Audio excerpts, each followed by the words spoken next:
do is hustle.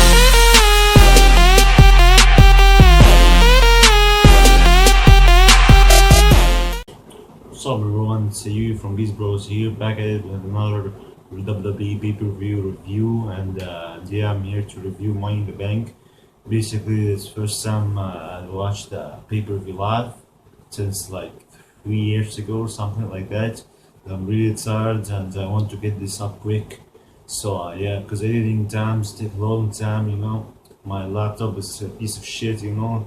Took me, sorry for the last video because took me like 7 hours to render the video itself, and the video itself like glitched out and started making like weird noises and stuff like that. So I hope this won't happen again in this video. So yeah, enough talking. Let's get straight to the pay-per-view Money in the Bank.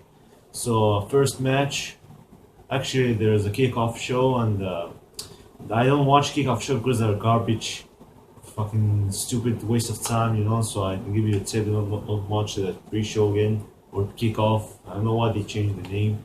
So yeah, let's start this show here, our review.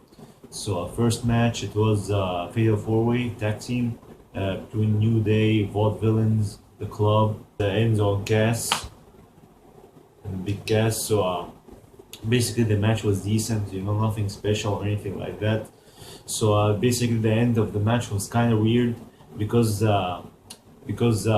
what's his name, the club did their finisher on the in English, and then the Luke Gallows, and then Big E did his Kofi and Big E did their finishers on the, and Aiden English was laying that out there for like 3 minutes, something like that, and then Kofi went and pinned him for 3 count. I don't know what, so weird.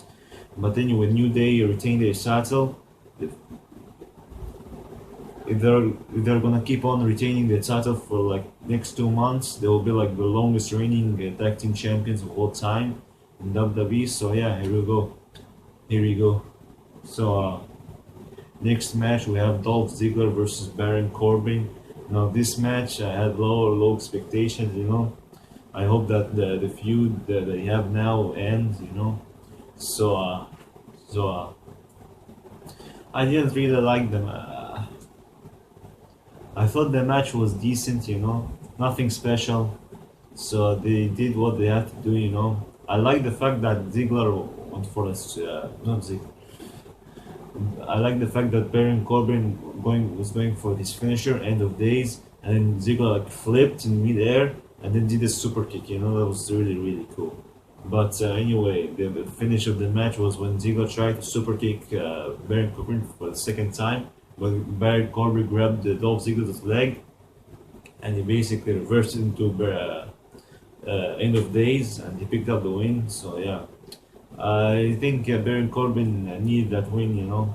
He basically was losing every time, but it makes no fucking sense, you know. Lost Ziggler payback, and then he beat him on Extreme Rules by dirty finish, you know, the low blow. Nah, I don't know what they are doing with him, man. But now hopefully he's on the right track, you know. And for Dolph Ziggler, I don't know what they're going to do with him. I think they are going to turn heel, gonna turn him heel, you know. I think that's the best thing for him right now, turning heel. So I hope he does turn heel, because he's entertaining as a heel. He's dead as face, you know. He's very dead to me. So third match, it was a women's tag team match between Becky Lynch and Natalya versus Charlotte and Dana Brooke. And this match, man, I don't know, man, I didn't like concentrate on the match. I was looking at my phone the whole time. But I caught the finish of the match, where basically Dana Brooke grabbed Becky Lynch's hair and shoved her into Natalya, and Natalya fell down, and Charlotte just went into the ring and did her finisher, the natural selection, I think that's what it's called, and then they picked up the win. So yeah, it surprised me a little, because I thought that Becky Lynch and Natalya were going to win. But what surprised me more is that after the match, Natalya basically turned heel, I think, and she started punching Becky Lynch I don't know why they did that, but I think they don't have enough heels or something. But yeah, so fourth match, it's AJ Styles versus John Cena. Some people say it's match of the night.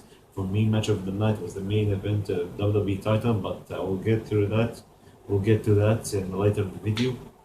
So to me, that match was like, I don't know. I was expecting a little. I was expecting a little more than that. You know, it's kind of underwhelming for the hype. Basically they had like a similar match to like Punk versus Cena, Money in the Bank 11.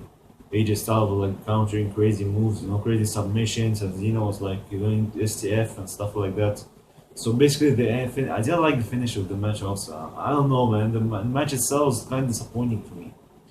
Basically, Cena was going for AA, and Styles' foot like pushed the ref out the way. So ref, of course, the weakest man in the world, you know, like went flying around around the ring, you know. So Cena basically hit the AA finish on AJ Styles, and there was no ref. So Cena was like, "What the hell?" And then this is what pissed me off. The club came in the ring, and they did their finisher, and then left. And then they put AJ Styles on top of John Cena. And everyone was kind of like this: 1, 2, 3. You know what pissed me off? Is that the fact that AJ Styles didn't hit this finisher. Like never use this like Styles Clash finisher to win a big match. Like every time he uses it, someone kicks out of it.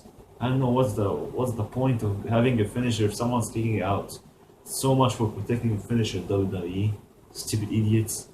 Yeah, just like Chris Jericho says, stupid idiots. So yeah, the match itself was really awesome. I have to say the match itself was really cool. I'm gonna give it like 4-star rating. I think it's like 4-star. I don't know, man, but yeah, the match was good. So fifth match, I think it's fifth. Yeah, I think it's fifth. It's Money in the Bank briefcase contract ladder match. It consists of Dean Ambrose, Alberto Del Rio, Kevin Owens, Sami Zayn. Who else? Cesaro. I think I missed someone. Shit. Oh, and Chris Jericho. So all of them had an awesome match. You know, this and the main event were like both like, I don't know how to explain it. Like both of them were match of the nights. Like they were equal. You know. So a lot of people were predicting that Kevin Owens would win the match, and the second half of the people were predicting that Dean Ambrose was gonna win, including myself. So Dean Ambrose, you know, well, before that I say what happened at the end of the match, I'm gonna say that during the match, Dean Ambrose and Kevin Owens were like on the top of the ladder fighting for the briefcase. That was a cool moment, you know, unpredictability, you know. So yeah, so basically Dean Ambrose basically like took down Kevin Owens, you know, and then he climbed the ladder and got the briefcase. But Dean Ambrose night is not over. You will see that later. So next match, that match was fucking stupid, you know. United States Championship match between Titus O'Neil versus Rusev. I didn't really give a shit about this match, and I was looking at my phone the whole time. But what's really made me like, what really confused me, is that was Father's Day, you know, and Titus O'Neil has had his kids at the ringside, you know, watching him fight. So why do you let him lose in front of his kids and have Rusev says, you know, your father is a loser and stuff like that to their kids? Makes no fucking sense. I don't know, man. It's fucking stupid WWE doing their stupid booking. So whatever, Rusev retained the championship. I hope that he keeps the title for quite a while, you know. I don't want John Cena to take it from him just like he did last year, you know. I hope to God that won't happen.